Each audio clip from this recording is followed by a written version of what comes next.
नमस्कार मित्रांनो, देशमुख सर या यूट्यूब चॅनलवर आपले स्वागत आहे. मी मुकेश देशमुख, स्वामी विवेकानंद अकॅडमी संचालक, दिग्रस पुसद, जिल्हा यवतमाळ. यांच्यापूर्वी आपण हा गणित या विषयामधला जे संख्या हा अभ्यासलेला आहे. संख्यांच्या आधारे जे काही अक्षरमालिका, अंगमालिका, विसंगत घटक, चुकीचे पद ओळखण्यासाठी अतिशय महत्त्वाचा घटक म्हणजे हा संख्या ठराविक संख्या ही गणितातला अतिशय आणि बुद्धिमत्तामधला सुद्धा अतिशय महत्त्वाचा घटक आहे. याच्यानंतरचा जो काही आपण घटक पाहिला होता वर्ग आणि वर्गमूळ. हा वर्ग आणि वर्गमूळ, वर्ग आणि हा वर्गमूळ झालेला आहे. वर्ग आणि वर्गमूळ हा पूर्ण झालेला आहे. तर आता आपण पाहणार आहे घन आणि घनमूळ, घन आणि घनमूळ, घन आणि घनमूळ, घन आणि घनमूळ पाहणार आहे. वर्ग आणि वर्गमूळ पाहिलेला आहे. आता आपण घन आणि घनमूळ पाहणार आहे. हे घन आणि घनमूळ ज्या ज्या विद्यार्थ्यांनी वर्ग आणि वर्गमूळचा व्हिडिओ पाहिलेला आहे, हा व्हिडिओ अपलोड झालेला आहे. सर्व विद्यार्थ्यांनी या व्हिडिओ पहा. आपल्या चॅनलला ज्यांनी सबस्क्राईब केलं नसेल तर त्या विद्यार्थ्यांनी सबस्क्राईब करा, शेअर करा, कारण नवीन विद्यार्थ्यांना आणि दुसऱ्या जे काही विद्यार्थी आहेत त्यांना हे एक उपयुक्त घटक ठरेल. आणि हा महत्त्वाचा म्हणजे की वर्ग आणि वर्गमूळच्या आधारेच आपण घन आणि घनमूळ पाहणार आहे. म्हणजे याच्यासाठी एक विशेष पद्धत लक्षात ठेवायची गरज नाही. वर्ग वर्गमूळच्या पद्धतीच्या आधारेच घन घन. वर्ग म्हणजे काय, ज्या संख्येला त्या संख्येने गुणणं म्हणजे की वर्ग, आणि घन म्हणजे की ज्या संख्येला त्या संख्येने 2 वेळा गुणणं म्हणजे घन.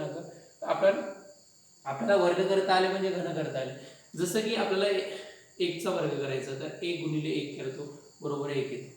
तर आता जर 2चा वर्ग करायचा असेल तर आपण 2 गुणिले 2 करतो म्हणजे 4 होतो. आता या 2 1चा घन करायचा आहे. घन म्हणजे 1 गुणिले 1 गुणिले 1, मांडणी 3 वेळा, गुणाकार 2 वेळा म्हणजे 1 येईल. 2चा घन करायचा असेल तर 2 गुणिले 2 गुणिले 2 म्हणजे 8 येते. तर अगोदर त्या संख्येचा काय करायचं, वर्ग त्या संख्येनं गुणायचं. समजा आपल्याला याचा, तर समजा 11चा घन करायचा, 11चा घन, हे 11चा घन, 11चा घन किती, तर आपल्याला वर्ग करण्याची पद्धत सांगितली. वर्ग करण्याची पद्धत काय सांगितल्या होत्या की हे वर्ग करण्यासाठी पद्धत, आता 10 पर्यंत गण जर सर्वांना पाठ करतात, पुढचे गण करायचे असेल तर या पद्धतीचा वापर करा. तर आपण आता वर्ग करतो. समजा हे 12चा वर्ग करायचा असेल, 0 आणि एकक स्थानी 0 किंवा 5 वगळता वर्ग त्या संख्येचा अगोदर वर्ग करा. त्यासाठी वर्ग आणि वर्गमूळचा व्हिडिओ हा पूर्ण पाहून घ्या. वर्ग आणि वर्गमूळ काढला तर त्या आधारे घन घनमूळ काढता येईल. तर अगोदर त्या संख्येचा वर्ग करा. हा 12चा वर्ग करा. अगोदर 12चा घन काढायचा आहे, 12चा घन काढायचा आहे, तर 12चा वर्ग करा. 12चा घन काढायचा असले तर अगोदर या दिलेल्या संख्येचा वर्ग करावा. वर्ग करण्याची पद्धत सांगितली की एकक स्थानच्या अंकांचा वर्ग करावा, नंतर एकक आणि दशक स्थानच्या अंकांचा गुणाकार करून काय करायची, दुप्पट करावी, नंतर दशक स्थानच्या अंकांचा वर्ग करावा म्हणजे की वर्ग मिळेल. आणि एकक स्थानी 0 किंवा हे 5 नसा, 0 किंवा 5 चे वेगळे नियम सांगितले. आता 12चा घन करायचा तर अगोदर 12चा वर्ग करा, एकक स्थानच्या अंकाचा वर्ग, हे 2चा वर्ग किती 4, नंतर एकक आणि दशक स्थानच्या अंकांचा गुणाकार, बे एक बे त्याची दुप्पट किती, बे एक बे त्याची दुप्पट हे 4, 1चा वर्ग 1, 144 हा कितीचा वर्ग आहे, 12चा वर्ग. तर अगोदर त्यांना त्या संख्येने एकदा गुणा म्हणजे काय भेटेल, घन. हे 12 चौक किती येईल, 48 ची 8, हातचे आले 4, 12 चौक 48, 48 प्लस 4 किती होतील 52, हे 52 शी 2, हातचे आले 5, 12 1 12, 12 5 7 म्हणजे 1728. हे कितीचा, 12चा घन. तर लक्ष द्या की बऱ्याचशा घटकामध्ये घन घनमूळच्या शॉर्ट पद्धती किंवा एक संक्षिप्त रूपात हा सांगितलेला असेल किंवा एखादी पद्धत वापरली असेल तर जास्तीत जास्त पद्धतीचा किंवा नियमाचा वापर न करता गणित लक्षात ठेवा. आणि जेवढा तुम्ही जास्तीत जास्त नियमाचा वापर केला त्यावेळेस नियम आठवणच याची शाश्वती राहत नाही. परंतु या नियमानुसार आपण सोडवलं तर एक तर वेळ कमी लागेल, दुसरं म्हणजे की कमी आपल्याला लक्षात ठेवायचं, घन लक्षात ठेवायची गरज नाही, वर्ग करायचं आणि एकदा गुणायचं झाला घन. नंतरच आपल्याला जर 15चा, आता 15चा, या 15चा घन करायचा असेल किंवा 41चा घन करायचा असेल, हे 15चा घन करा किंवा 41चा घन किंवा करा किंवा 21 किंवा 44चा घन करा, या कोणत्याही संख्येचा घन करा. तर घन करायचं असेल तर त्या संख्येचा अगोदर काय करायचा, वर्ग. आता 15चा आहे, एकक स्थानी 5 असेल तर सरळ आपण या 5चा वर्ग काय करतो 25, नंतर उर्वरित संख्येच्या पुढील संख्या येतो बे एक बे 225, हा वर्ग झाला. तर एकदा त्याला 15 ने गुणा, त्या संख्येनं गुणा म्हणजे काय मिळेल घन. 15 5 75, हे 15 5 75, 75 शी 5 हातचे आले किती 7, 15 दोन्ही 30, 30 7 37 शी 7 हातचे आले 30, 3, 15 दोन्ही 30, 30 आणि 3 33, 3375, हे कितीचा येईल आपला घन, 15चा घन. हे 15चा वर्ग करा, त्याला 15 ने गुणा. नंतरचा काही 41चा, तर 41चा वर्ग करा, 1चा वर्ग 1, 4 1 4, 4 ची दुप्पट किती होईल 8, आणि या 4चा वर्ग 16, 1681. हे कितीचा वर्ग आहे 41चा वर्ग करा आणि त्याला 41 न गुणा, 41 न गुणा, गुणाकाराच्या पद्धतीनुसार गुणा. किती 1 गुणिले 1, 1 8 8, 1 6 6, 1 1 1, एक डिजिट सोडा. नंतर 1 4 4, 8 4 32, 32 किती 2, हातचे आले 3. नंतर 6 चौक 24, 24 आणि 3 27 ती 7, हातचे आले 2, 4 1 4, 4 2 6. काही या ठिकाणी 1, 8 4 12, 12 2, हातचा आला 1. हे 6 2 8, 8 1 9, 7 1 8 6. हे झाला 41चा घन, 68,921. 41चा घन करायसाठी आपल्याला नवीन पद्धत लक्षात ठेवायची गरज नाही. घन करायचं असेल तर त्या संख्येचा वर्ग करायचा, त्या संख्येनं गुणायचं. घन करणे संपल्या, त्या संख्येचा काय करायचा वर्ग, त्या संख्येनं गुणायचं. समजा 44चा घन करायचा होता, अगोदर 44चा काय करा वर्ग करा. 44चा वर्ग करायचा, ते 4चा वर्ग, 4चा वर्ग 16, 16 6, हातचे आले 1, 4 चौक 16, 16 ची दुप्पट किती 32, 32 आणि 33 ची 3, हातचे आले 3, 4चा वर्ग 16, 16 आणि 3 19, 1936. हे 44चा वर्ग, वर्ग तर फास्ट करता येते. वर्ग केला तर त्याला 44 न गुणा, हे 44 न गुणा. हे 6 चौक 24, 24 ची किती 4, हातचे आले 2, 3 चौक हा 3 चौक 12, 12 2 14, 14 4, हातचे आले 9 चौक 36, 36 आणि 1 37 7, हातचे आले 3, 4 1 4, 4 3 7, प्लस हे 4 4, नंतर 7 7, पुन्हा 4 न गुणा, उत्तर तेथे. हे 4 4 4 8, 7 4 11, 11 1, हातचा 1, 7 7 14, 14 1 15 5, 7 1 8, 85,184. हे कितीचं आहे 44. हे 44चा घन आहे, 44चा काय घन. तर घन करण्याच्या अगोदर काय करा वर्ग, वर्ग करण्याच्या की त्या संख्येनं गुणा. कारण याच्यावर एक साधारणतः एखादा प्रश्न विचारला ते वर्ग वर्गमूळ किंवा घन घनमूळ काढा किंवा वर्गमूळ काढा, एक प्रश्न विचारला ते एका प्रश्नासाठी अतिरिक्त नियम लक्षात ठेवण्याची गरज नाही. कमीत कमी नियमाच्या आधारे जास्तीत जास्त प्रश्न सोडवण्याचा प्रयत्न करा, कारण परीक्षेच्या वेळी आपला गोंधळ उडणार नाही. कारण नियम जेवढे कमी असतील तेवढ्या अधिक पद्धतीत तुम्ही प्रश्न सोडवू शकता. की बरेचसे काही पुस्तके आहेत ज्याच्यात जास्तीत जास्त नियमाचा वापर केला. कमीत कमी नियमाचा आधारे ज्या पुस्तकामध्ये दिलेले आहेत त्या पुस्तकाचा वापर करा, की जे आपलं एकत्रित गणित येणार आहे. या पुस्तकात कमीत कमी नियमाच्या आधारे आपण जे जास्तीत जास्त स्वरूपाचे प्रकाराचे प्रश्न सोडवता येतील हा पुस्तक, हा जी मांडणी केलेली आहे त्याच्यात गणित भेटल, बुद्धिमत्ता, भूमिती एकत्रित. आता जसं की बनावं घनाचा काही प्रश्नच नाही, वर्ग केले की घन करता येईल. याच्यानंतर आता याचं घनमूळ काढायचे. तर घनमूळ, आता हे वर्ग घन करणे झाले तर याचे घनमूळ काढा. घनमूळ काढण्यासाठी जी काही पद्धत आहे तर आपल्याला की 10 पर्यंत घन लक्षात ठेवावं लागतील. जसं की हे 10 पर्यंत लक्षात आलं, 1चा घन 1, 2चा घन 8, 3चा घन 27, 4चा घन 64, हे 5चा घन 125, 5चा घन 125, 6चा घन 216, 6चा घन 216, 7चा घन 343, 7चा घन 343, 8चा घन 512, 8चा घन 512, 9चा घन 729, हे 10चा घन 1000, 10चा घन 1000.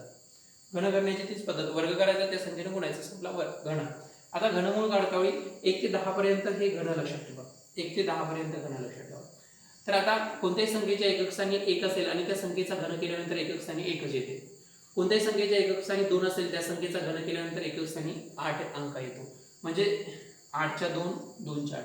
कोणत्याही संख्येच्या एकक स्थानी जर 8 असेल त्या संख्येचा घन केल्यानंतर इकडे पूर्ण घन संख्येच्या एकक स्थानी 2 येतो. कोणत्याही संख्येच्या एकक स्थानी 2 असेल आणि त्या संख्येचा घन केल्यानंतर एकक स्थानी 8 हा अंक येतो. हे 2च्या 8 येतो, 8च्या काय येईल 2, हे 3च्या काय येतील 7, 3च्या 7, 7च्या 3, 3च्या 7, 7च्या 3. कोणत्याही संख्येच्या एकक स्थानी किती असतील, हा 3 असेल आणि त्याचा घन केला तर एकक स्थानी 7 येतील आणि 7च्या 3.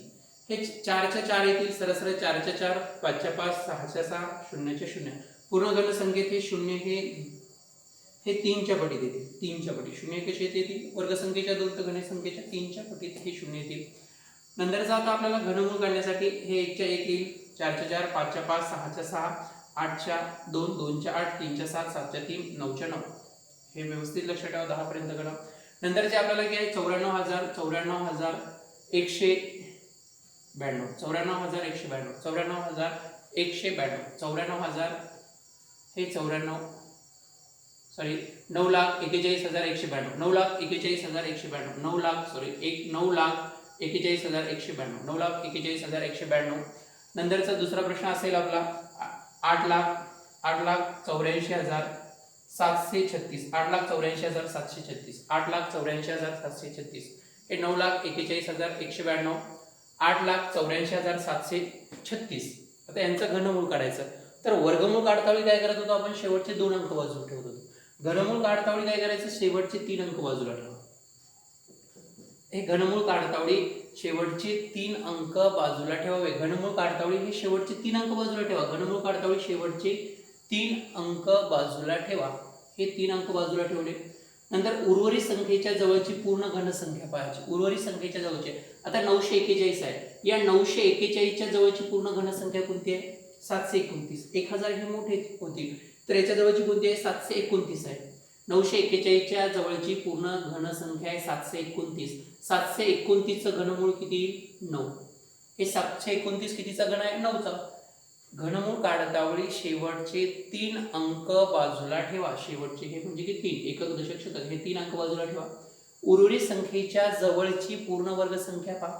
941च्या जवळची हे 729 पूर्ण वर्ग संख्या आहे. कितीचा वर्ग आहे, 9चा. एकक स्थानी 2 येण्यासाठी कितीचा वर्ग करतो आपण, 8चा. किती सॉरी एकक स्थानी 2 येण्यासाठी कितीचा घन करतो, 8चा घन. 8चा घन कोणत्याही संख्येच्या एकक स्थानी 8 असेल तर हे त्याचा घन केल्यानंतर एकक स्थानी 2 येतं.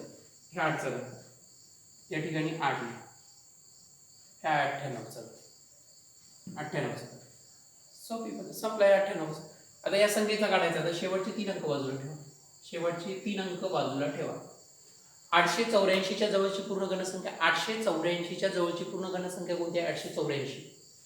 हे 729, हे 729. 512 काय होईल लहान आणि हे 1000 मोठे होतील. कोणती, 729. कितीचा घन आहे, हे 884च्या जवळची पूर्ण घनसंख्या हे 729 आहे. 729 कितीचा घन आहे, 9चा घन.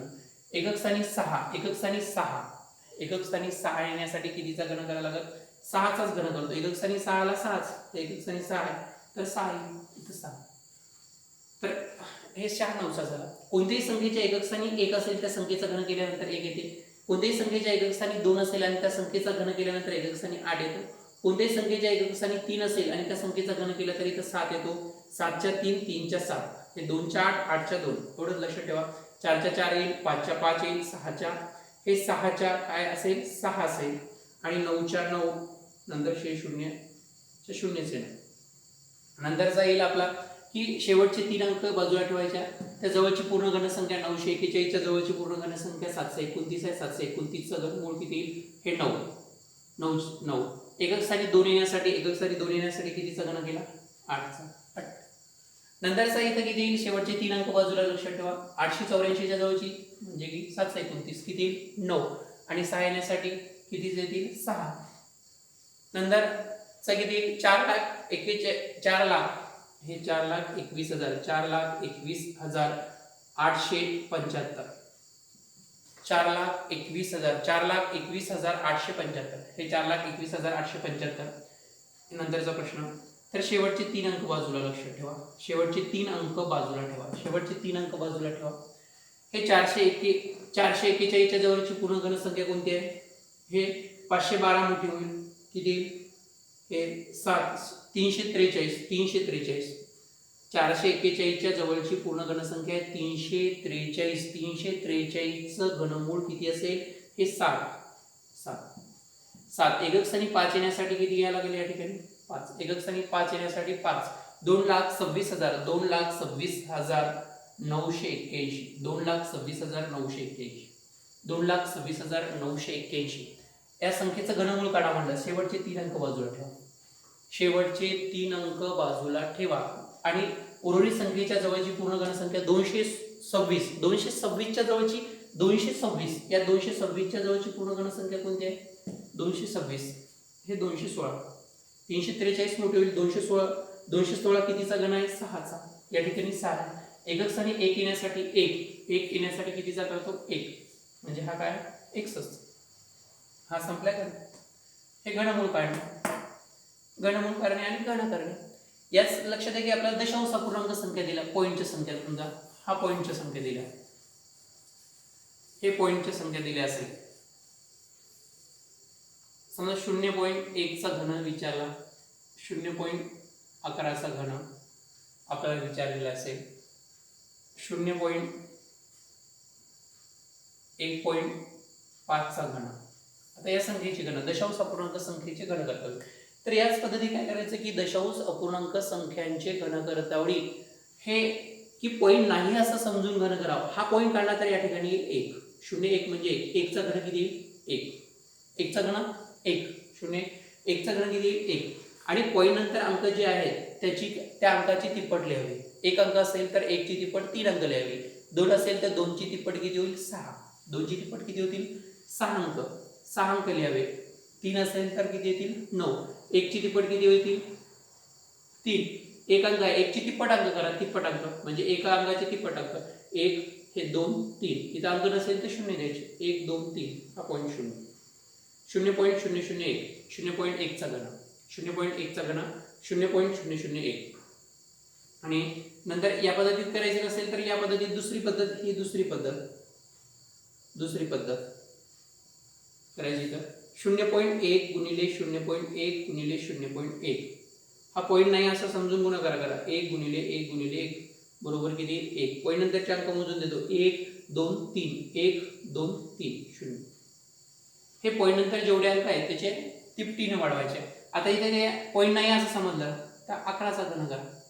11चा घन करता वेळी आपण काय करतो, 11चा वर्ग, 1चा वर्ग किती येईल 1, 1 गुणिले 1 1 ची दुप्पट 2, 1चा वर्ग 1, 11चा काय केला वर्ग, नंतर गुणिले 11 करा, 11 1 11, 11शी किती येईल 1, हातचे आले 1, 11 2 22, 22 आणि 1 23, 23शी 3, हातचे आले 2, 11 1 11, 11 2 हे 13, 1331. 11चा घन किती आहे 1331.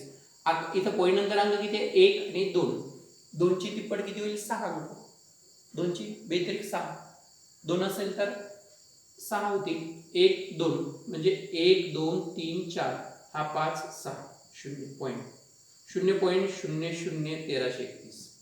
एक 2 अंक आहे, या 2 ची तिप्पट करा, 2 अंक असेल तर त्याची तिप्पट होतील, 3 असेल तर त्याची तिप्पट 9, 3 त्रिक 9, 1 असेल तर 3 येईल, 2 असेल तर 6 येतील, 3 असेल तर 9 येतील, जास्तीत 9 पर्यंत साधारणतः विचारला जाऊ शकते.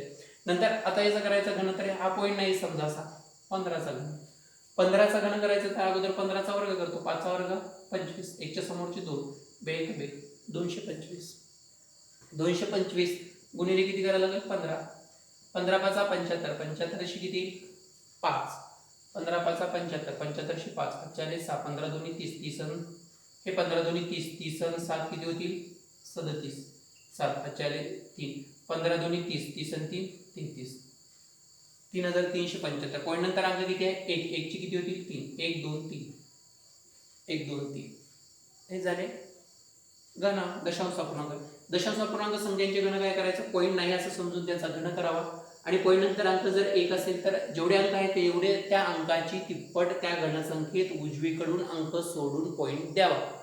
संपला हा दशांश अपूर्णांक संख्येचे घन. नंतर दशांश अपूर्णांक संख्यांचे घनमूळ काढायचे असेल, दशांश अपूर्णांक संख्यांचे आता घनमूळ काढायचे असेल तर उदाहरणात दिलेलं आहे 0.125, 0.1331, 1.331,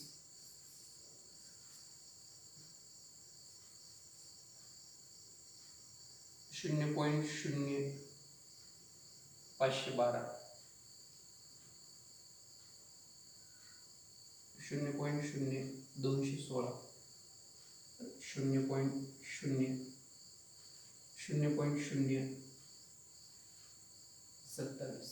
0.027. तर आता या संख्यांचे घनमूळ काढता वेळी जे आपण घनमूळ काढले त्याच पद्धतीत दशांश अपूर्णांक संख्यांचे दशांश अपूर्णांक हे संख्या आहे, पूर्ण घनसंख्या कशी ओळखायची, दशांश अपूर्णांक दिली तर पॉईंटच्या नंतर हे 3 च्या पटीत असेल तरच ती पूर्ण घनसंख्या असते. हे 3 च्या पटीत आहे म्हणजे पूर्ण घनसंख्या आहे. हा पॉईंट नाही असं समजायचं, हा पॉईंट काढला तर 125 येतील, 125 चं घनमूळ किती येईल 5, याचं घनमूळ 5. सरळ पॉईंटच्या नंतरचे अंक हे 3-3चे गट करायचे, 3-3चे गट करायचे, 3-3. त्या 3 गटाचा आपण 1चे 3 केले तर 3चा किती होईल? 1. 1चे 3 3चा आहे. घनमूळ काढता वेळी त्याच्या उलट करा. घन करता वेळी 1 पॉईंट नंतर 1 असेल तर त्याचे 3 केले तर घनमूळ काढता वेळी 3चा 1 घ्या. हा 1 सोडला, 0.0. 0.5चा घन, 0.125 चा घनमूळ 0.5 याला घनमूळ. ही झाली पूर्ण घनसंख्या. नंतर हे 3च्या पटीत आहे का? हा 3च्या पटीत नाही, म्हणजे ही पूर्ण घनसंख्या नाही. 3च्या पटीत असेल तरच निघते. हे 3च्या पटीत नाही म्हणजे ही पूर्ण घनसंख्या नाही. हे अंक 3च्या पटीत आहे. नंतर पॉईंट नाही असं समजलं. हे 1331. शेवटचे 3 अंक बाजूला ठेवतो आपण. शेवटचे 3 अंक तर 1च्या जवळची पूर्ण घनसंख्या 1 लिहितो आपण. एकक स्थानी 1 येण्यासाठी 1 लिहितो. पॉईंट नंतर हे अंक 3 आहेत तर किती येतील? 1. 3चे 1 6 असेल तर किती आले असते? या ठिकाणी 2 अंक सुटले असते पॉईंट नंतर. नंतरचा या ठिकाणी हे 3-3चे गट आहे, बरोबर आहे. 3-3चे गट अंक. पॉईंट नाही असं समजलं तर या ठिकाणी किती येईल? 512. 512चा घनमूळ किती येईल? 8. पॉईंट नंतरचे अंक 3-3चे गट किती? हा एक गट, हा एक गट, एक आणि एक 2 गट, 1 2 अंक सोडा. 0.08. 0.08. नंतरचा हा पॉईंटच्या नंतर 3 आहे का? नाही. 3चे गट 3च्या पटीत पॉईंट नंतरचे अंक हा 3च्या पटीत आहे. हा पॉईंट काढला 27. किती? 3. पॉईंट नंतर अंक 3च्या पटीत 3चा एक गट आहे म्हणून इथे किती? 1. 6 असेल तर 2 आले असते. म्हणजे की दशांश अपूर्णांक संख्येचे घन काढतावेळी किंवा घन करतावेळी किंवा घनमूळ काढतावेळी पॉईंट नाही असं समजून काढावे. याच्यापूर्वी वर्ग आणि वर्गमूळ व्यवस्थित करा. हेच घटक लक्षात आहे की आपल्याला की अक्षर मालिका अंक मालिकामध्ये विचारल्या जातात की एका संख्येचे आपल्याला घनांचा सिक्वेन्स दिला जाते किंवा त्या संख्येचा घन करून +1 केला जाते किंवा घन करून -1 केला जाते किंवा नंतरची संख्या कोणती. उदाहरणार्थ या पद्धतीत प्रश्न विचारला जाते की उदाहरणार्थ आता 1चा घन 1 आता 1 आहे, 2चा 8 आहे, 3चा 27 आहे तर नंतर कोणती? हे बुद्धिमत्तावर नंतरचा सिक्वेन्स किती किंवा मग 1चा घन 1 + 1 समजा 1चा घन +1, 2चा घन +1, 3चा घन +1 या पद्धतीने विचारलं. आता 1चा घन 1 + 1 म्हणजे 2 आले असते. 2चा घन 8 8 + 1 किती आले असते? 9. 3चा घन किती? 27 27 + 1 किती आले असते? 28. नंतरचा सिक्वेन्स कोणता येईल? म्हणजेच किती येईल? 4चा घन +1 4चा घन 64 + 1 किती होतील? 65. किंवा -1 केल्या जाते किंवा घन करून ती संख्याच प्लस केल्या जाते किंवा हे 1चा घन 1 + 1 2चा घन +2 3चा घन +3 4चा घन +4 या सिक्वेन्स किंवा एखादी घनसंख्या दिल्या जात नाही विसंगत घटक मध्ये पूर्ण घनसंख्या एक पूर्ण घनसंख्या नसते किंवा पूर्ण वर्ग संख्या असते किंवा नसते किंवा याच पद्धतीने वर्गांचा सिक्वेन्स दिला जाते. त्यासाठी ज्यावेळेस बुद्धिमत्तेचा की हा अभ्यास करायचा असेल तर गणित आणि गणितामधला बेसिक गणित हा व्यवस्थित अभ्यास करा म्हणजे जेणेकरून आपल्याला बुद्धिमत्तेचे आणि वर्गमूळ आणि बरेचसे प्रश्न गणिताचे सहज सोडवता येतील. या चॅनलला लाईक करा आणि शेअर करा आणि सबस्क्राईब करा कारण नवनवीन व्हिडिओ तुम्हाला पाहायला मिळतील. बरेचसे आपण आता व्हिडिओ या गणिताचा हा पूर्ण विषय या पद्धतीत टाकणारच आहे. त्याच्यात मराठीला अजून आपला मराठी हा विषय भूगोलांचे शॉर्टकट ट्रिक सांगितल्या जातील. गणितांच्या साध्या आणि सोप्या भाषेत हे मांडणी करून सांगत आहे आणि एकत्रित गणित हा पुस्तक तुम्ही सर्वांनी घ्या कारण त्या गणिता पुस्तकामध्ये भरपूर असे उदाहरणं संपूर्ण नियम हे लेखी स्वरूपाचे आपल्या सादर केलेले आहेत. आणि याच्यापूर्वी ही जो काही कोरोना व्हायरसमुळे आपल्या देशामध्ये थैमान घातलेला आहे तर याच्यासाठी स्वतःची काळजी घ्या आणि घरीच राहा. चांगल्या पद्धतीत अभ्यास करा. नेहमी जे काही आता आपला जो काही वेळ भेटत आहे या वेळेचा चांगला सदुपयोग घ्या आणि की हा जो काही वेळ आहे आपला तर हा भरपूर वेळ अभ्यासासाठी द्या. की भरपूर जणांचे असे कॉल येते की अभ्यासच होत नाही आणि त्यामुळेच आपण हा यूट्यूबच्या माध्यमातून विद्यार्थ्यांसोबत संवाद साधण्याचा हा छोटासा प्रयत्न केलेला आहे की रोज हा व्हिडिओ पाहत जा वारंवार तोच घटक आणि कालांतराने ही वेळ निघून जाईल. थोडासा संयम ठेवा आणि चांगल्या पद्धतीत अभ्यास करा. चांगले दिवस नक्कीच येतील. चांगल्या सुद्धा जागा सुद्धा पाहायला जातील. आता बी एवढ्या कठीण परिस्थितीत सुद्धा काही कंत्राटी बेसवर जागा भरत आहे. हा परिस्थिती निवडल्यानंतर भरत्या तर नक्की होणारच, याच्यात कोणतेही तथ्य नाही. भरतीबद्दल कोणतेही शंका ठेवू नका. भरत्या नंतरच्या काळात भरपूर भरल्या जातील आणि चांगल्या पद्धतीत आपला आजचा काळ हा चांगल्या पद्धतीत अभ्यास करणे आहे, की जेणेकरून आपल्याला शासनाला सहकार्य करायचं तर घरी बसून चांगल्या पद्धतीत अभ्यास करा. हेच आपल्या देशावर जी काही परिस्थिती आली तेच आपलं एक नैतिक कर्तव्य ठरेल, की चांगल्या पद्धतीत घरी बसून अभ्यास करा. नमस्कार.